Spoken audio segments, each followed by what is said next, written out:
So that's the thing, Emmanuel. Like as you do it, and as you get bonuses and things, you're gonna start realizing, man, all I have to do is be consistent. That's all I have to do. Right. I don't have to sound the best. I don't have to sound amazing. I just have to be consistent. That's it. Do you know who Dan Penna is? I think that's his name, Dan Penna. Yeah. Some really rich guy in England. I think he's from America, businessman.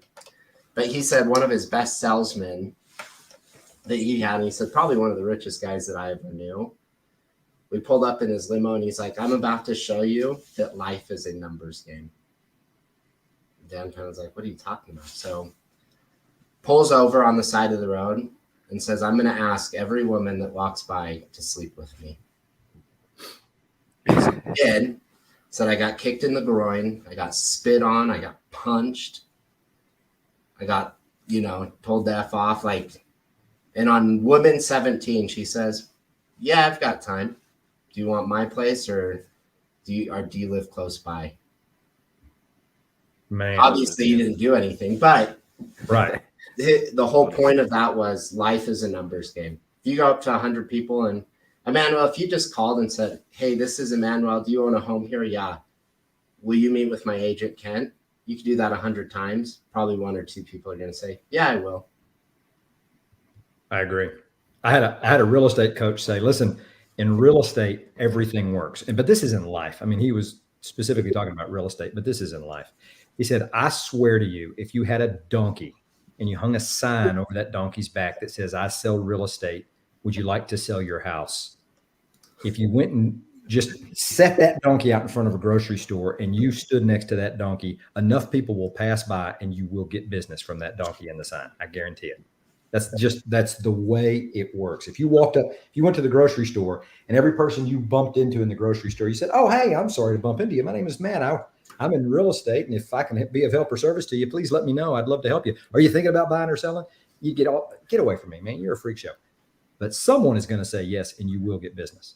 And that is it's not just the nature of real estate. As you said, Kent, it is literally the nature of life. Everything works. Nothing doesn't. And that's a fact. It's true. Nice. So who's going to play the game? You got to play the game to win.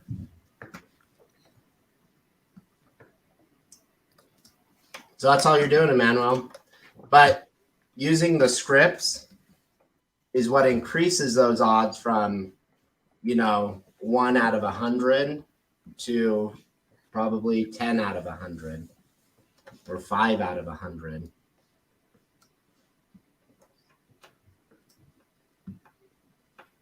All it is millimeters. Millimeters.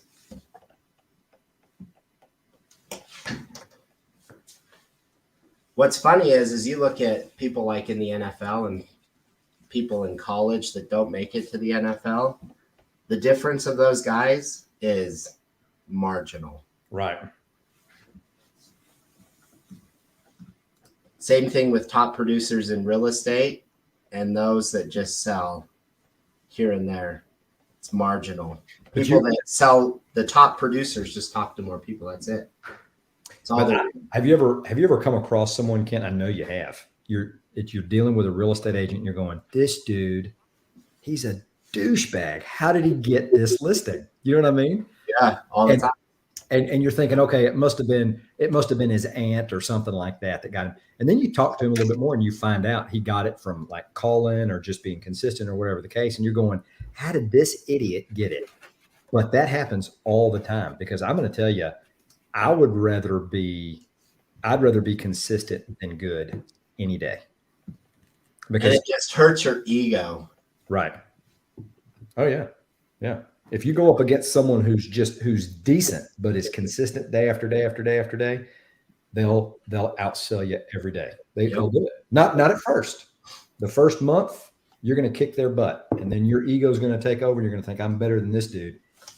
But that consistent guy is going to just be hammering it. And at the end of the year, he's going to have more money. He's going to have more closings. He's going to have more success than you ever did because you let your ego get in the way, and he just plodded along. Boom, boom, boom. Yep. Be the tortoise, not the hare. Mm-hmm. It's so true. And all these things are lifelong lessons. None of this is not revolutionary. This isn't something you go, oh my God, look how. But the funny thing is when you're a real estate agent and you're doing this, for some reason, these things are true.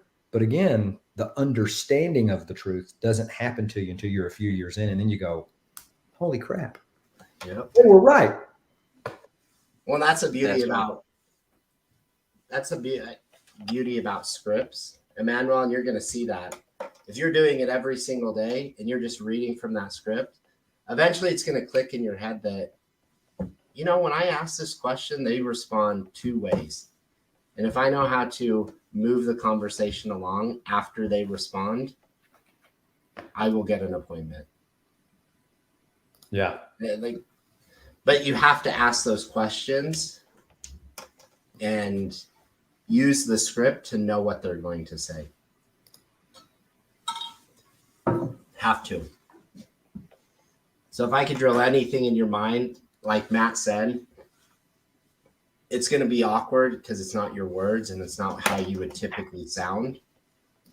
But just stick to it and eventually you'll get good. Like you'll sound like Matt. Could you believe that Matt was ever bad on the phone? I can't. Oh, I was bad on the phone for a very long time. I had no one. I didn't have a coach. I didn't have anybody telling me, hey, this is what you need to do. This is what you need to say. I literally went to Google and put in expired scripts and had like 10 of them. And I would go through them and I'd do one for a week and go, yeah, that one doesn't work very well. Then I'd go to another one. And so that's a bad idea. Don't ever do that, because what that did was it messed my mind up and gives you a lot of inconsistency. Even if you got a bad script, but you're good at it, you're still gonna bring down some appointments. There's absolutely no doubt.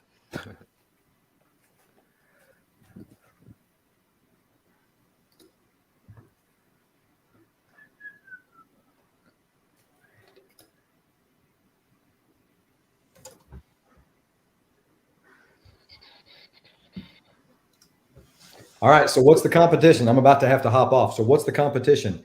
We are, you got to have 30 closings or under contracts by April 1st. And I'm 20 closings. 20 closings or under contracts by April 1st. Emmanuel,